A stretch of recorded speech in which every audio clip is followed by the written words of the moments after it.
high ball. Conductor's giving us a high ball signal. Let's get down the line. Boilers at 300. Plenty of steam.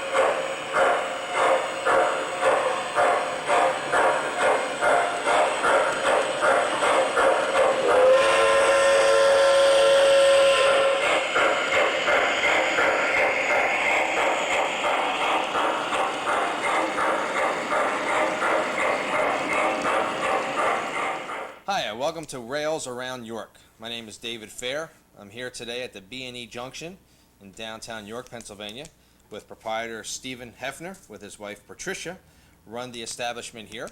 And today we're going to talk a little bit about trains, a little bit of the history of trains, the hobby itself, I should say, toy trains, and where it has come from, its inception, and its history, and where we see it going into the 21st century.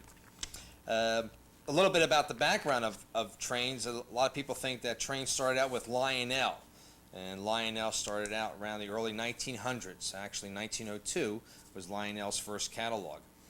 And the history of trains goes back to about 1874 by a company called Ives. And they started up with wind-up trains and would run around the track there.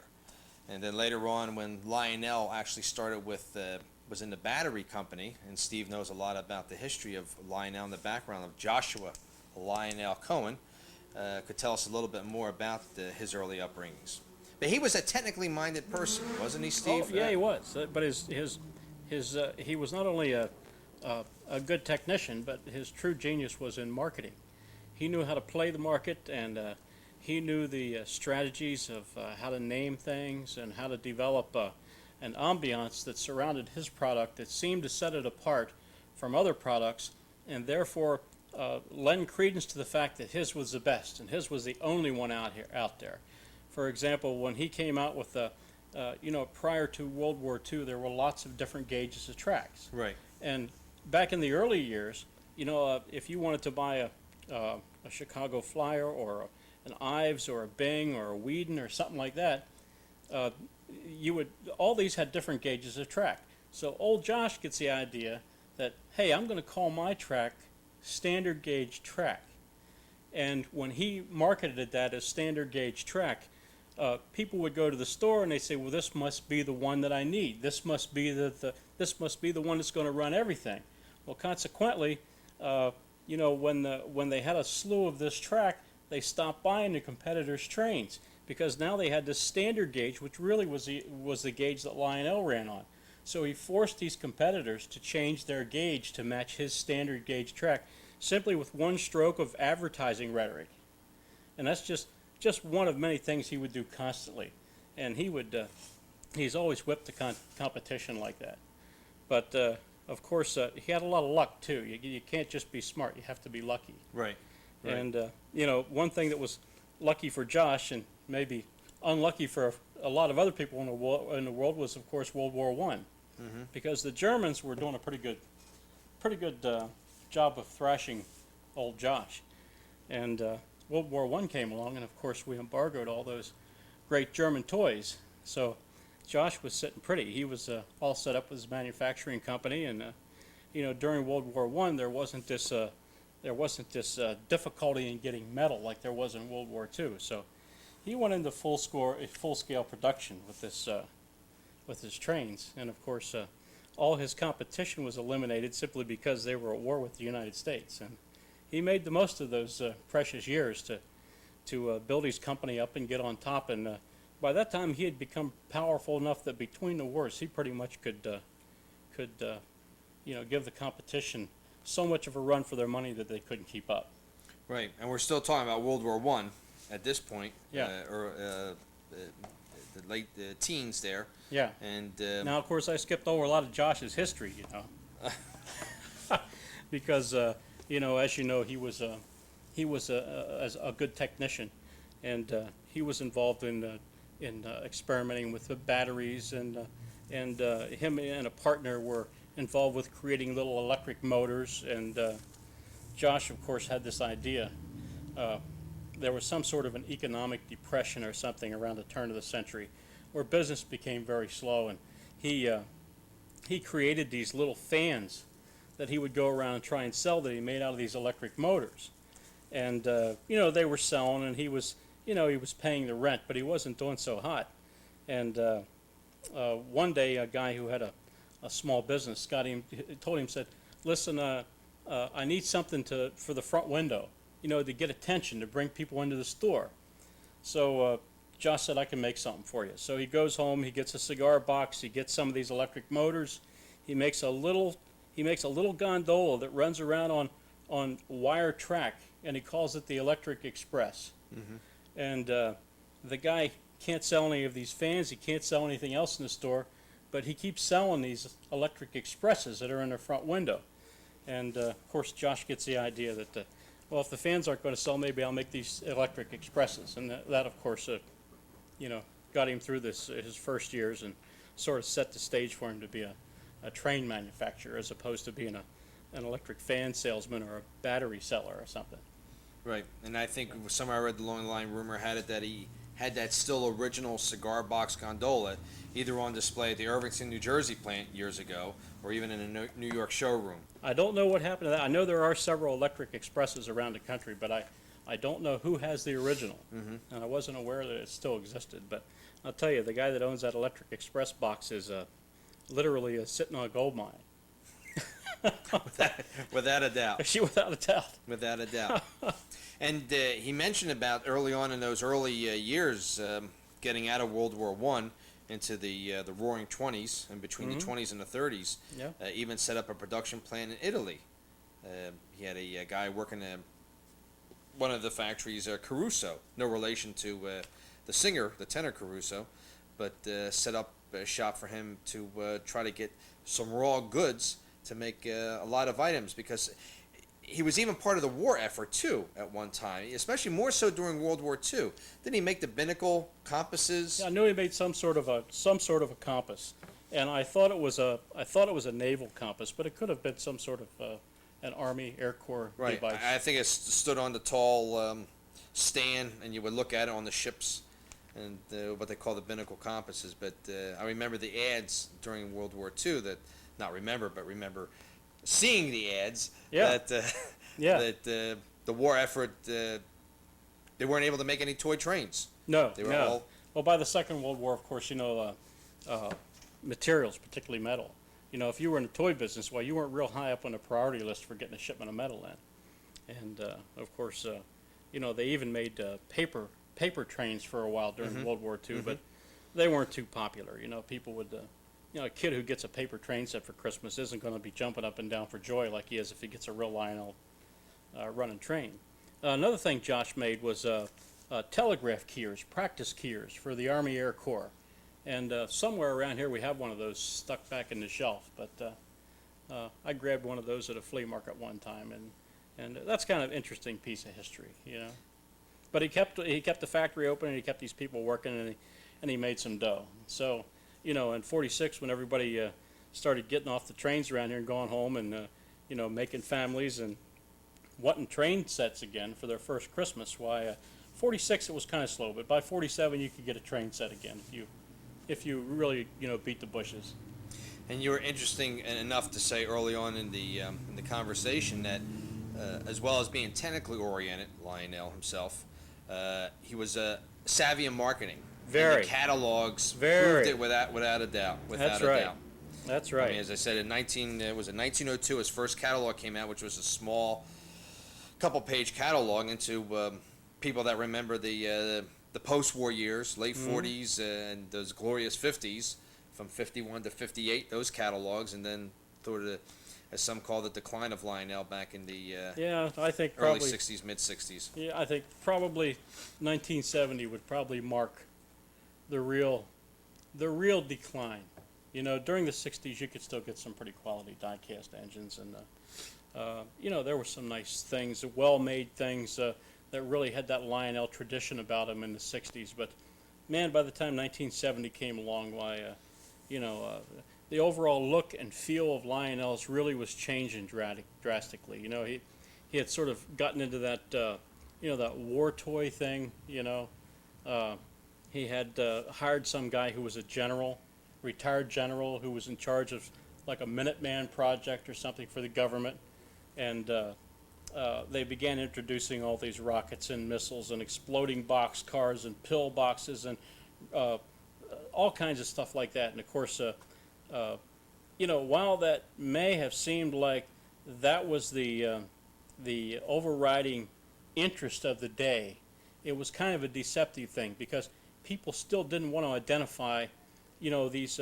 electric trains with war, you know. And of course then, you know, by the time the late 60s were rolling around in the early 70s, there was definitely an anti-war. And people by that time had come to identify Lionel trains with these war toys.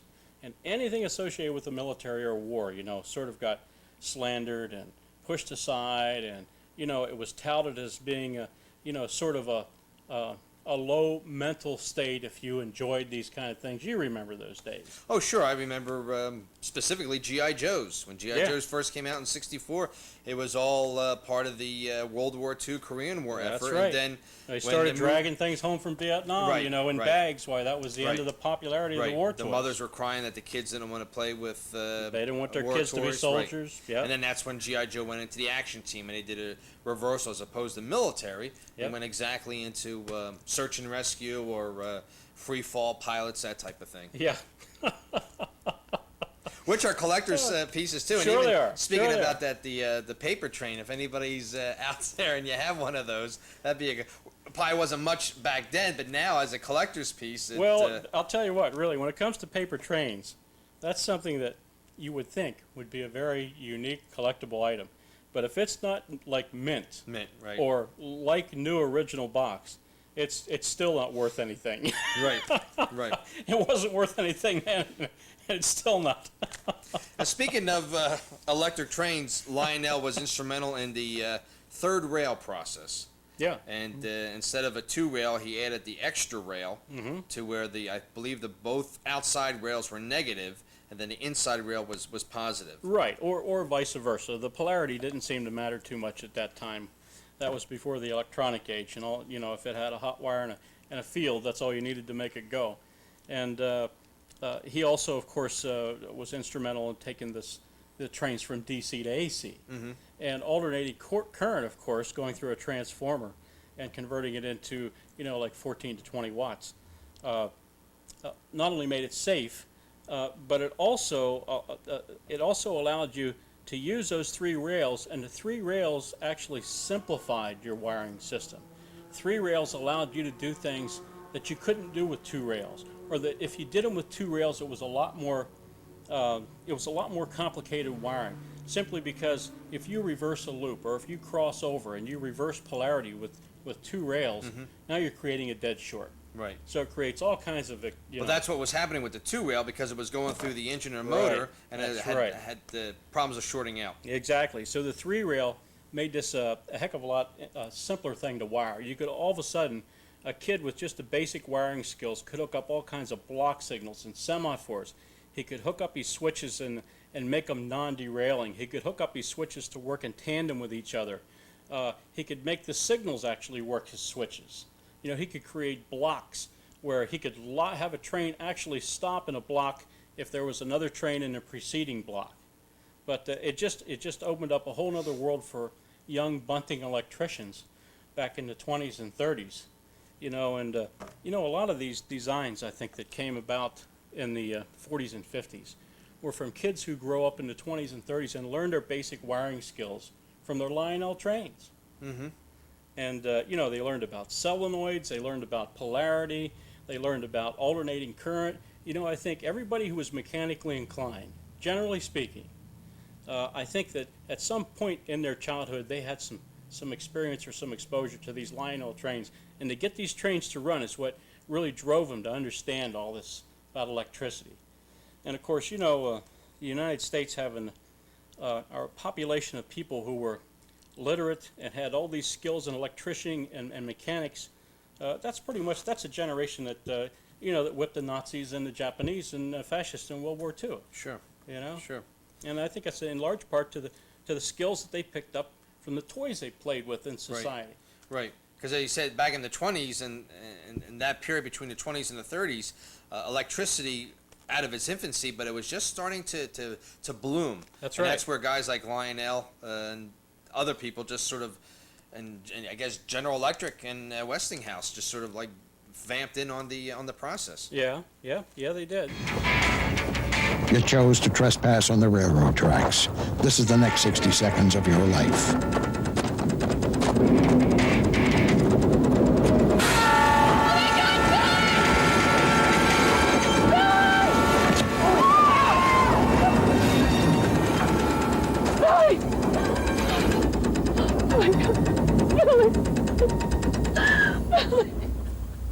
A message from Operation Lifesaver. From the, I guess, the pre-war to the post-war period, you can't talk about Lionel without the infamous or famous Minnie and Mickey Mouse hand car. Oh yeah. Well, it's a popular thing to say that, that during the Depression here that Mickey Mouse, and I've heard, they like to say that plucky little mouse Mickey saved Lionel. Actually, it wasn't the Mickey Mouse that saved the Lionel company. It was there was another thing. It was a Peter Rabbit Chickmobile, which was actually a bigger seller. There was also a Donald Duck hand car, which were wind-up toys that ran on Lionel O-gauge track. Right, and I think the Donald Duck one, Pluto was outside of a doghouse. And Pluto, yeah, you pushed it right. Yep. Donald was. But I think their biggest seller out of that whole series wasn't Mickey. I think it was Peter Rabbit Chickmobile, which doesn't ever get any credit, because it could be maybe that Disney owns a lot of these production companies that do these stories online now. But I'm only speculating about that. But the other thing that saved Lionel was their M10,000. That was an articulated train. It was a streamlined train. The Union Pacific. Yes. Right. And as a matter of fact, the MTH company is now reproducing a very similar model of that with their new proto sound system. Well, that was the early days of the streamliners. We had the Zephyr, Burlington Zephyr, which was the Yankee Clipper. The Yankee Flyer. Yankee Flyer, that's right, Yankee Flyer. And then there was the City of Portland, which was a different version of the Union Pacific. And there was a Commodore Vanderbilt the Silver Streak. It was a Silver Streak. It was actually chrome and nickel and black. And had a Commodore Vanderbilt engine and tender. Very streamlined, sleek thing. Articulated with vestibules holding the cars together. They shared a common truck, just like the rest of the Streamline series. Right. Yeah. Because when the Streamliners came out during the time of, I think the Burlington Zephyr was 1934, 1936. Somewhere in that, From there, Lionel, as you said, was a great marketing ploy and just jumped on the bandwagon for that when it came to the trains, and then just ran with everything. Oh, and they right before World War II, of course, they were really out advertising everybody. When they say it pays to advertise, you have to advertise, because if you don't advertise, you're gonna be behind. I know advertising looks a lot of times initially like money down a rat hole, but you've got to do it. And Josh understood that. And that's because, as I said before, Josh's really strong point wasn't his mechanical expertise. It was his fine sense. He was almost clairvoyant at understanding what to do to cut the competition off the pass. I wish I had the expertise he had in marketing a business, because that's really what put him over the hump.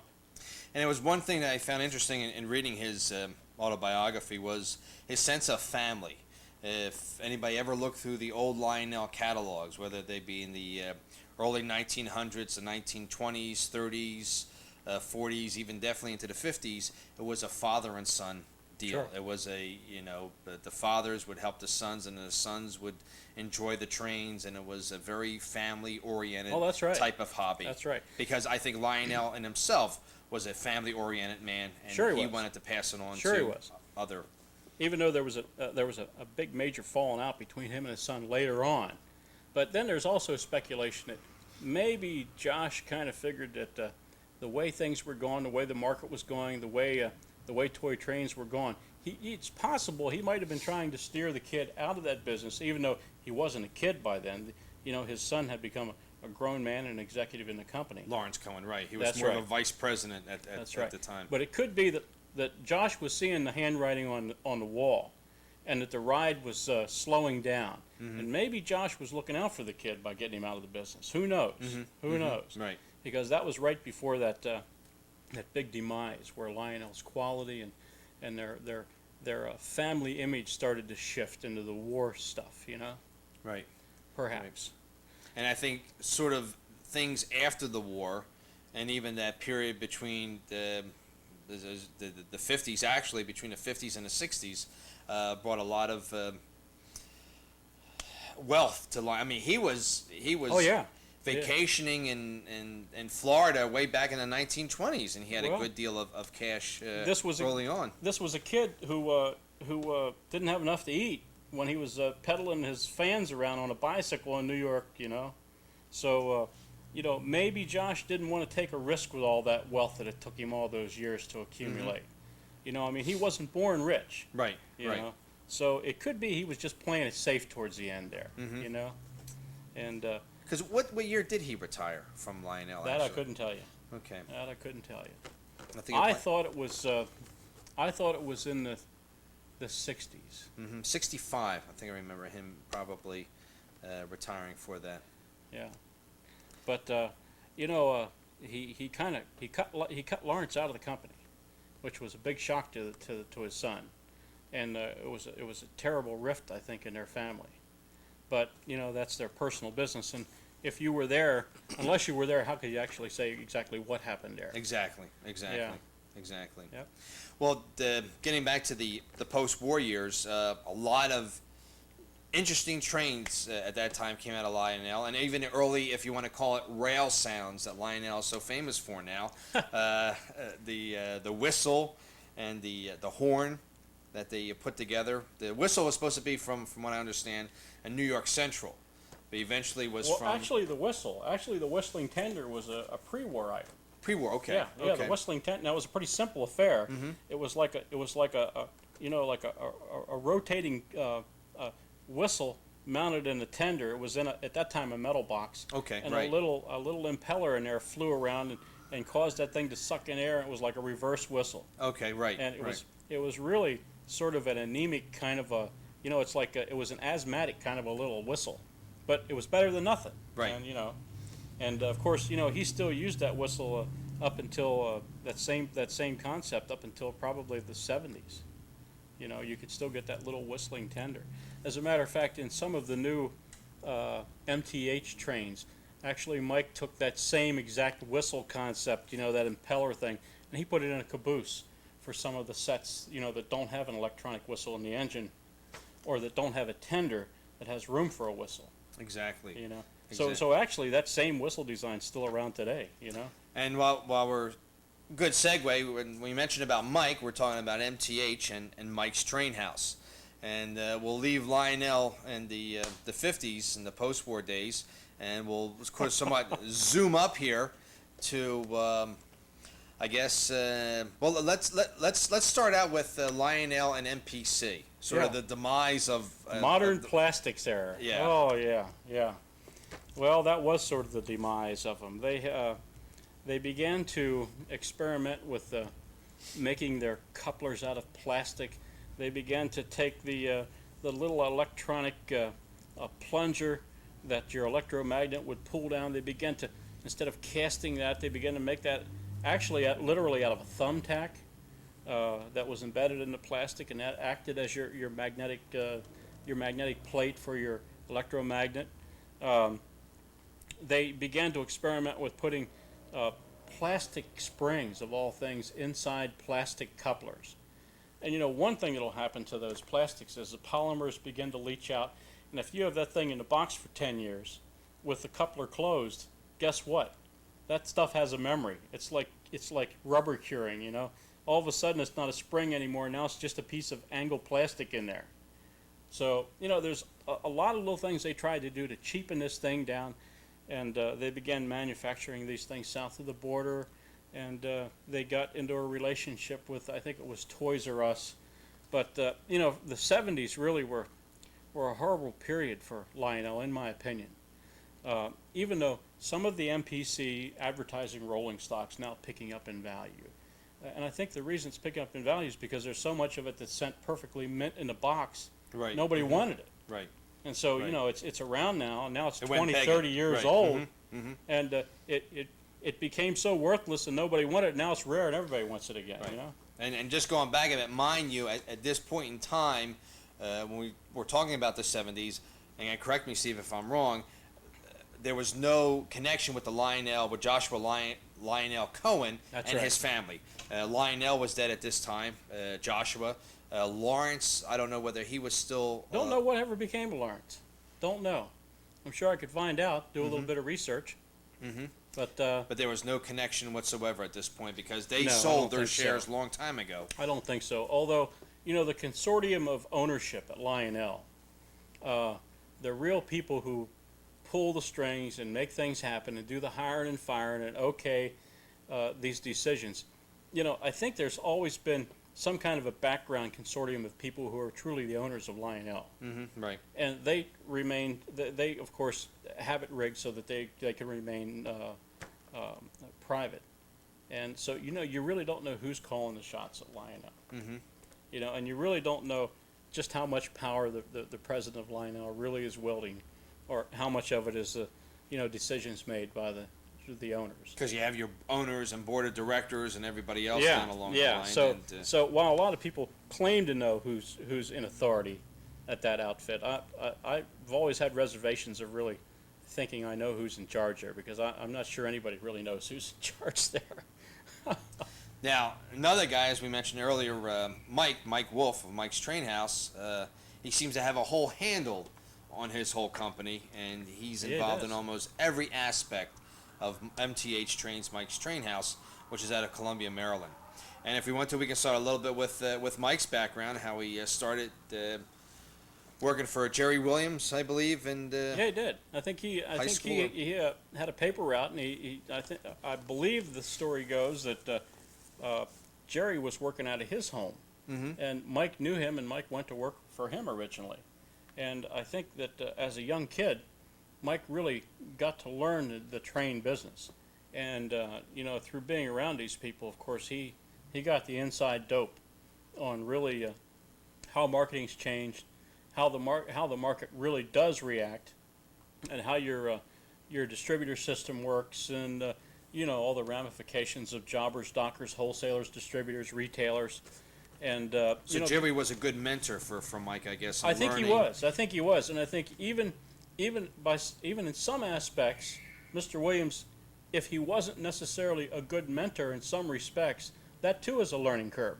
Right. Because of right. course Mike was right there to see not only the success of this, but he was also to see maybe what he perceived as being not even maybe mistakes, but things that he could do better, or things that he felt maybe he could improve upon this system. He had the luxury of being around Williams and seeing how this Right. all works. Because eventually he even subcontracted engines for Lionel. Yeah, There were a number of engines that Mike made for Lionel. He did do a lot of subcontracting for Lionel. Yes, he did. And I don't know what the relationship was exactly for him with Lionel, but I don't think it was the warmest. And the rumor is that Lionel isn't necessarily the best people to work for if you're any kind of a potential competitor, which I'm sure that a young Mike Wolf, even in those days, I'm sure that he could be recognized as someone who wasn't going to be satisfied to remain a mere subcontractor or remain an employee.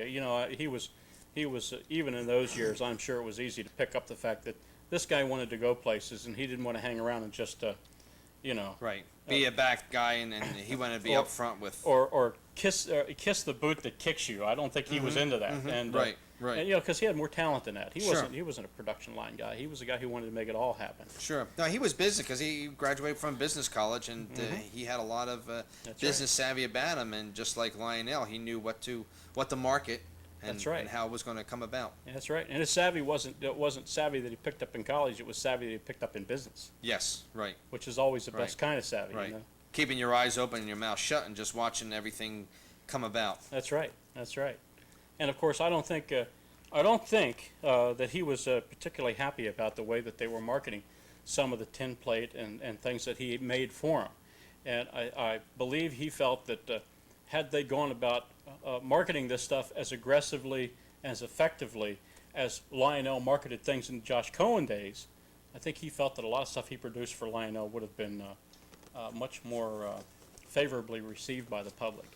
And I think that kind of gave him enough dissatisfaction to commit him to getting his own company going and getting out there and making his own product, doing it his way. Right. Which, hindsight tells us now that his way was the best way. Right. And when we mention about tin plate, we're basically talking about the standard gauge. Yeah. Early on, because a lot of trains that you see today are either made out of plastic, ABS plastic, or die cast. Some of your steam and even some of your diesel car bodies are made out of the die cast. When we talk about tin plate, early on we're talking about the higher gauge type of standard gauge engines that Lionel made at one time. Excuse me. Even Lionel mentioned about Ives, and he talked about how the cheapness of the tin was enough that you could shave. You could shave with, as if they could cut his hand. Right, yeah. right. Yeah. But Mike was even making stuff to resurrect that tin plate that Lionel was left so many years behind, and now Mike was getting into the business of doing standard gauge, which he is pretty much famous for now, more than Lionel. I think so. I think when it comes to the standard gauge tin plate market, the reproduction stuff, why Mike's stuff's just exquisite. You can't balk at it. It's almost museum quality, Steve. It is, and I'll tell you another thing. There's certain pieces. Now, of course, the pre-war stuff has already escalated, and it's very expensive. But if you take some of the new tin plate that Mike has made, some of that stuff has escalated in the last 10 years faster than the old original stuff has escalated. Now, of course, naturally it hasn't escalated as much, but you're dealing with a smaller base price. If you take something that's gone up in price 50% or 100%, you can't say that about pre-war tin in the last 10 years. Very little of it. But, you take Mike's Blue Comet. My gosh, there's guys out there who would kill to have one of Mike's reproduction Blue Comets. And he just re-released those again. And, I don't know how many times he'll continue to release them. But every time he makes just a little bit of a change, every time he makes it just a little bit more special, Right, there's something right. more interesting about it. Right. So he keeps that collectability. He keeps in mind with his tin plate the aftermarket and how it's going to be perceived that this is a rising thing. This is somewhat of an investment. Although there's the thing when it comes to investing. Investing is not the reason you buy a train. You buy a toy train because you love it Right. and because you want to pass it down to your children. Right. Now, you can keep in mind that it's not going to be the worst purchase you ever made as far as losing its value. But, to speculate that you're going to have a good investment here, if you want a good investment, play the market. But if you want to have something that you love and that you can pass down as an heirloom and that you can get some personal enjoyment out of it, buy a train for that reason, not for the investment reason. Right. Because early on, even people, for some reason, had the savvy years ago of buying an old, let's say, the Lionel Girls train that came out in '54. Yeah. And although nobody in '54 had the savvy to pack any of those away. Right. Nobody. Right, As a right. matter of fact, there's a very prominent businessman here whose name I will not mention, who owned a big department store in York here. when I was a kid. Yes. And I was present one time at the scrapyard over here when he's telling this story about how he had to scrap all these Lionel Girl sets. Because even when he repainted the engines black, he couldn't give them things away. Uh-huh. And he said I don't know how many it was, but he almost came to tears telling us about watching a crawler back up and forth over like a pile of these girl sets. But But it's amazing. I mean, while we're on the theme of collectability, how when we go to the shows, the TCA, Train Collectors Association, shows here in York that happen in April and October, the prices that command for some of the older post-war that we mentioned earlier pieces, like the famous F3s of Lionel, the Texas Special, the Western Pacific, the Union Pacific, and the boxes. and the Santa Fe's, And the and the boxes. boxes. The boxes are sometimes worth more than the trains Yes, themselves. I personally am a recovering box burner. But I'll tell you, a box doesn't mean much to me. But I'll tell you what, it means a lot to these collectors. Right. And I've had boxes in here, sitting on the shelf beside the piece, that I've had some of these out-of-state collectors come in and look at the box and say, Steve, I'll tell you what, I don't want the engine, but I'll give you $300 for that box right here and now. And of course, you're in shock. You don't know what to say, and you think, am I giving away $1,000 box here? Because as far as I was concerned, that was a $50 box. Right. Right. And in some cases, why, in my opinion, I would have left him have the engine and the box for $300. Yeah. Right. Right. But it shows you the collectability. That's of, right. of a the good, boxes, pristine right. box. So you don't want to ditch those boxes. I mean, what's fire starting material today is a pile of dough tomorrow. And even back in the late 40s and 50s, that's basically what it was. It was fire starting material. Well, you know what? I'll tell you, I've heard rumors from the guys that go to the shows here that say that when they first started having shows in New York, that there was, how these train collectors, they all get it in their mind that they're dealing with these, these antiquities that they have to be preserved forever. And get this, there was a guy who would go around and he was spreading a rumor that these boxes hold moisture, and that these boxes are really help to deteriorate your Lionel trains.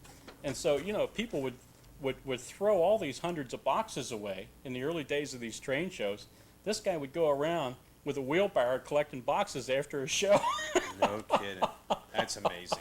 Yeah. Boy, that's a scare I've ever heard of one. Yeah. Oh yeah, the box man. Interesting. Yeah.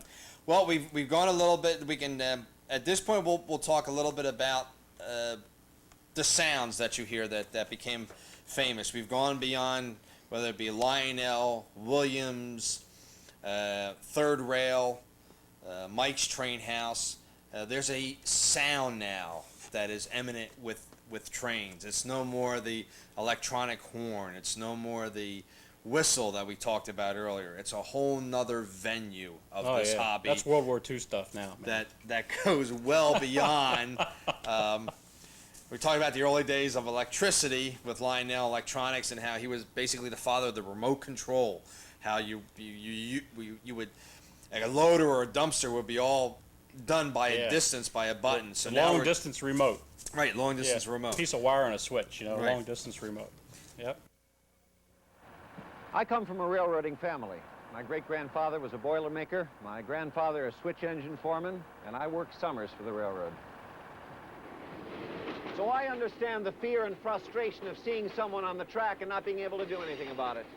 The people in this cab are professionals, but they can't stop this train quickly. Before you cross any railroad track, look, listen, and live.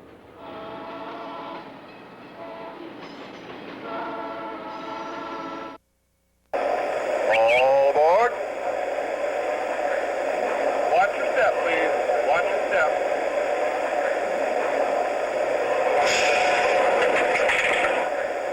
High ball. Conductor's giving us a high ball signal. Let's get down the line. What is the 300? What are you seeing?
Here's the sower, Michael Guido of Meta, Georgia, with a seed for the garden of your heart.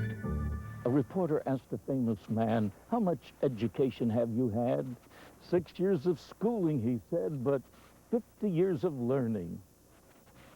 The trouble with modern schooling is that it covers the ground without cultivating it.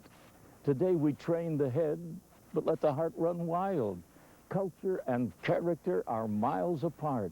We stuff the head with math, not the heart with morals. We produce the best machinery, but the worst men.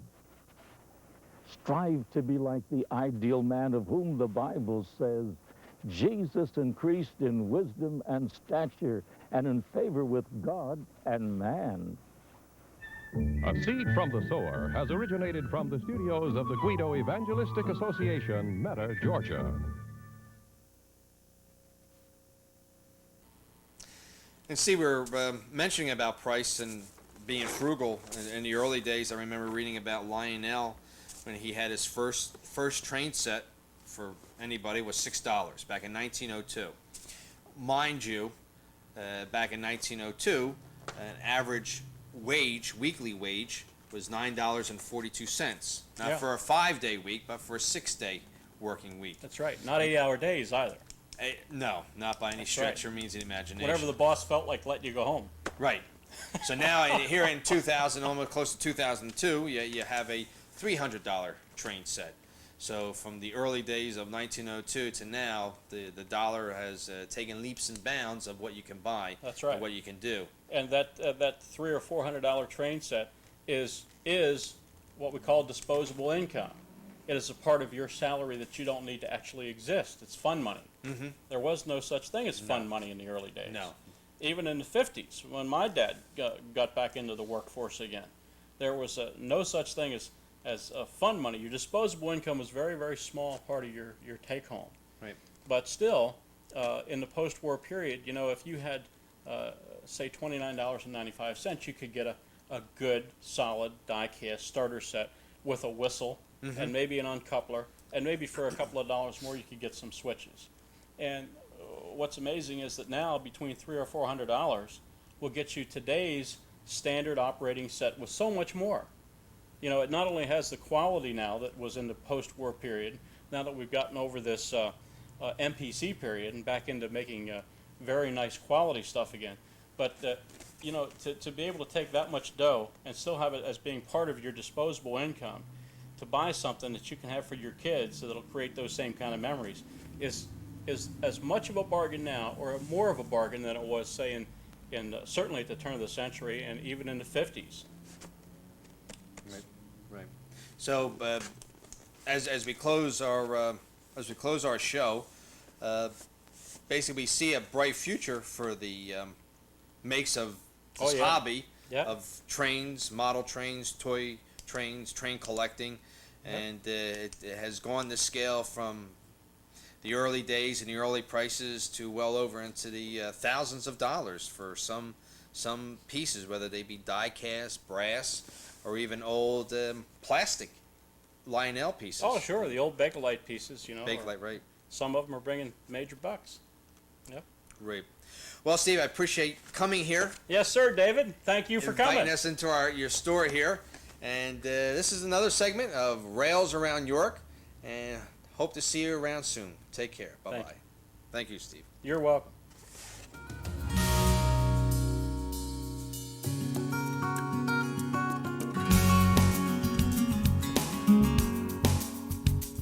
Thank you for watching Rails Around York. Let WRCT know you saw this program. Call 843-7722. Good night.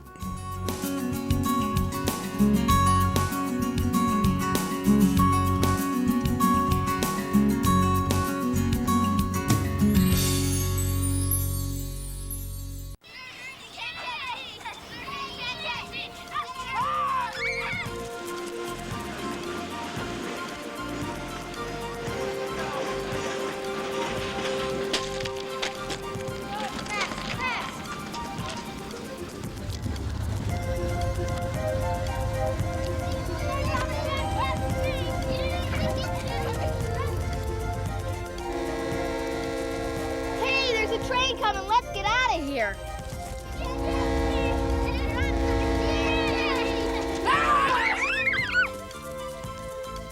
Help! My foot stopped! Hey, come back here! Help me! Hey, this isn't the way to have fun.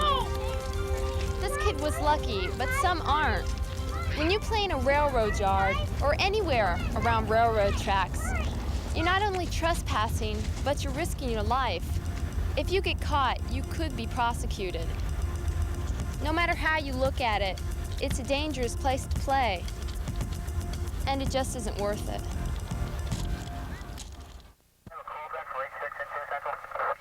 Negative K, nothing further. Just see the cabbie on the corner.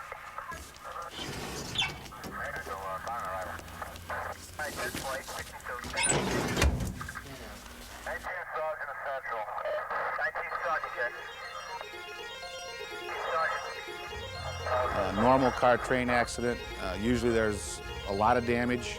Getting the vehicles off of the train sometimes can be difficult because of the speeds involved with the train as to the slower speeds of the vehicles. The two vehicles will almost melt together at impact. Very oftentimes there can be a death involved. The accident that I remember the best was in 1971. There were 4 young people in a car. They had been drinking, all 4 of them. They went around the lowered crossing gates at one of our local intersections, and they were struck broadside by an eastbound freight train. After impact, the train carried them close to 1,600 feet before it stopped, and in the accident, 3 of these young people were killed. It's real tough sometimes to deal with some of these car train accidents. Your heart is pumping, your adrenaline's flowing. You see a lot of very bad things, very unsightly things, very unnatural things. And the impact on you personally is so direct and so profound that you never want to even consider crossing railroad tracks when the gates are down. We've had some real bad accidents and where we've wiped out entire families. And this is the type of thing that would be the worst.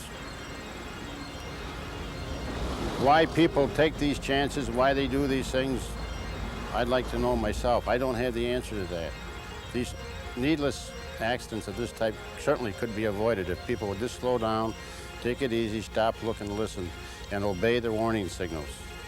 On the way there, the guardrails were down, so we went down a little ways, down further down the tracks to see if they were down over there, and we seen the train coming towards us. So we turned around and went to the nearest tracks, and the train was about 3 blocks away. We were doing about 20, around 20 right there, and then we sped up to about 25. Looked that way to see if the train was any closer, and went across the tracks, and as soon as I hit the guardrail, I seen the other train coming the other way.